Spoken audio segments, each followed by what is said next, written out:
March 31st, 1922. Deep in the Bavarian countryside, 60 kilometers north of Munich, lies a remote farmstead called Hinterkaifeck. By the time authorities arrive, 6 bodies will be discovered. The killer was never found. But the true horror isn't just in the murders themselves. It's in what happened in the days before and the days after. The Gruber family lived in isolation. Andreas Gruber, 63, worked the farm with an iron will and darker secrets. His wife, Cecilia, 72, their widowed daughter, Victoria Gabriel, 35, whose husband died in the Great War, though some whispered he deserted and others claimed Victoria murdered him. Victoria's children, 7-year-old Cecilia and 2-year-old Joseph. And finally, the maid, Maria Baumgartner, 44, who had arrived just hours before the murders. Maria was replacing the previous maid who had fled 6 months earlier, claiming the farmhouse was haunted. She said she heard footsteps in the attic, voices when no one was there. She refused to ever return. In the days before the murders, Andreas Gruber noticed something wrong, something terrifying.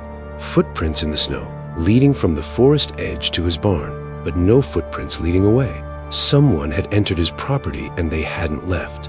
Andreas searched the barn. He found nothing, but the footprints were real.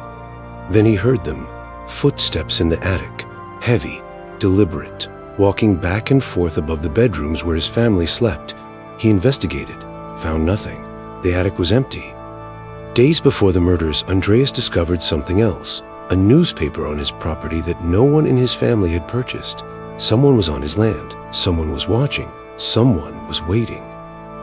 Andreas told his neighbors about the footprints, the sounds, the strange newspaper, but he refused to contact the police. Why? Some say Andreas had his own secrets. Rumors swirled that he had committed incest with his daughter Victoria, that young Joseph was not his grandson, but his son. Would an investigation bring more than a killer to light? March 31st, 1922. Evening approaches. One by one, the family is lured to the barn. Andreas first, then Cecilia, his wife, then Victoria, then young Cecilia, just 7 years old. Each struck from behind with a mattock, a pickaxe used for breaking earth. The blows are savage, deliberate. The killer shows no mercy. But here's where the true horror begins. Young Cecilia doesn't die immediately. Evidence would later show she survived for hours in that barn, lying in the blood of her family. She tore at her own hair in agony. Clumps of it were found clutched in her hands. The killer knew she was alive and did nothing. In the house, 2-year-old Joseph and the new maid Maria are killed where they sleep, struck in their beds. Maria had been at Hinterkaifeck for less than a day. 6 people murdered, but the nightmare isn't over, because after the killings, someone stayed at Hinterkaifeck.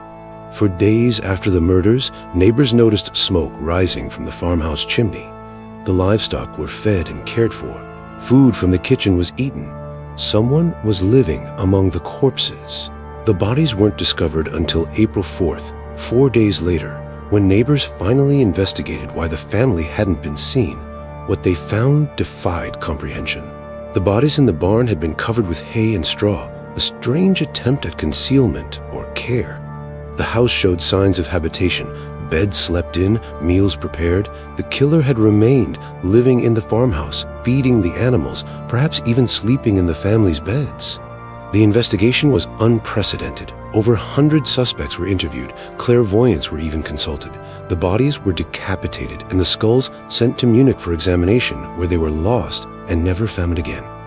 Theories emerged: a drifter, a rival, a vengeful servant. But the most chilling theory came from what investigators found, or rather didn't find. There was no sign of forced entry. The killer knew the property. Perhaps the family even knew their murderer. Some believe it was someone who had been hiding on the property all along, living in the forest, sleeping in the barn, watching the family, waiting. Those footprints Andreas found weren't from someone passing through. They were from someone moving in. The Hinterkaifeck farm was eventually torn down. Too haunted, too cursed. The land was abandoned. The murders remained unsolved to this day, over a century later.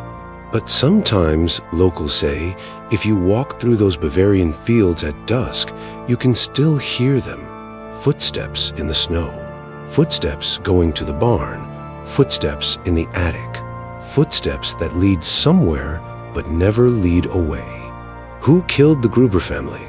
Was it someone they knew, or was it the thing living in their walls, waiting in their attic, watching from their barn? We may never know, but somewhere in Bavaria, in the earth where Hinterkaifeck once stood, 6 souls still wait for justice, and one killer's secret remains buried in the German soil.